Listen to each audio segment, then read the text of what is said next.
এই দেশকে যে কঠিন একটি সংকটজনক অবস্থায় নিপতিত হয়েছে মাওলা, এই সংকটজনক অবস্থা থেকে বাংলাদেশকে আপনি উদ্ধার করে নিন।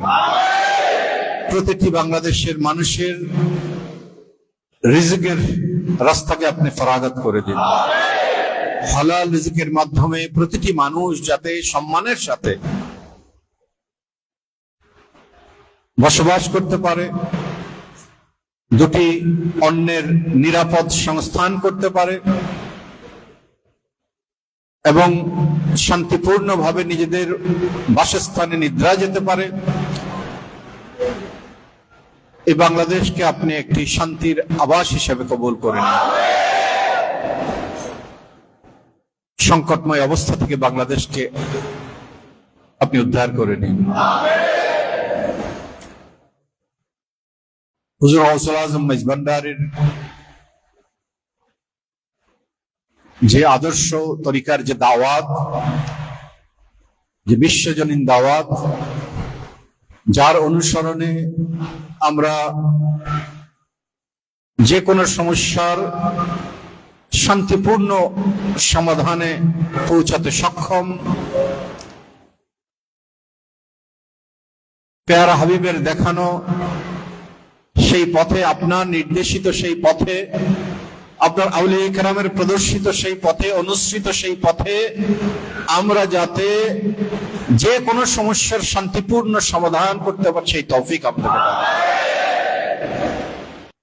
সমস্ত জালেমের জুলম থেকে আমাদেরকে হেফাজত করুন।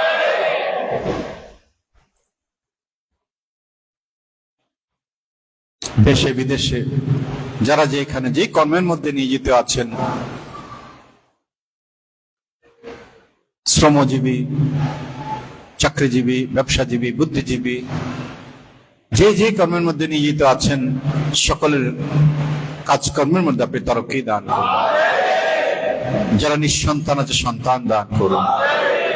যাদেরকে সন্তান দিয়েছেন আপনার আউলিয়া কেরামের আশিক হিসাবে, আপনার আউলিয়া কেরামের আদর্শে অনুপ্রাণিত মানব সন্তান হিসাবে বাংলাদেশের জন্য, এই সমাজের জন্য একটি সম্পদ হিসাবে আমরা যাতে তাদেরকে গড়ে তুলতে পারি, সেই তৌফিক আমাদেরকে দান। আমাদের পিতা মাতা মুরব্বিগণের হায়াত দারাজ করুন। আমরা যাতে তাদের খিদমত করতে পারি, সেই তৌফিক দান। আসমানি জমিনে বালা মুসিবত থেকে সকলকে আপনি হেফাজত। যাদের ঘরে বিবাহযোগ্য কন্যা সন্তান দিয়েছেন, উপযুক্ত সময়ে তাদেরকে দায়িত্ব হস্তান্তরের তৌফিক দান করুন। যাদেরকে ইতিমধ্যে আমরা দায়িত্ব হস্তান্তর করেছি, তারা যাতে নিজ নিজ অবস্থানে সম্মানের সাথে বসবাস করতে পারে, সেই তৌফিক দান। আমাদের গুনাহ খাতা ক্ষমা করুন, আমাদের ভুল ত্রুটি ক্ষমা করুন। মাইজভান্ডারী গাউসিয়া হক কমিটির সমস্ত খেদমতকে আপনি কবুল করুন। দরবারে পাকের গোলাম হিসেবে কবুল করুন। আমাদের ভেতরে দরবারের গোলামীর খুশবু দান করুন এবং সেই খুশবু, গোলামীর খুশবু আমরা যাতে দিকে দিকে ছড়িয়ে দিতে পারি, হুজুর গৌসুল আজম মেজবান্ডারের তরিকার দাওয়াত আমরা যাতে দিকে দিকে পৌঁছে দিতে পারি, তার জন্য সমস্ত যোগ্যতা আমাদেরকে দান করুন। আমরা অযোগ্য,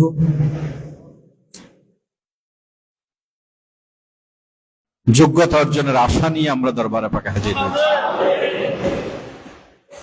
আমরা গুনাহগার, গুনাহ মুক্তির আশা নিয়ে দরবারে পাকে হাজির হয়েছি।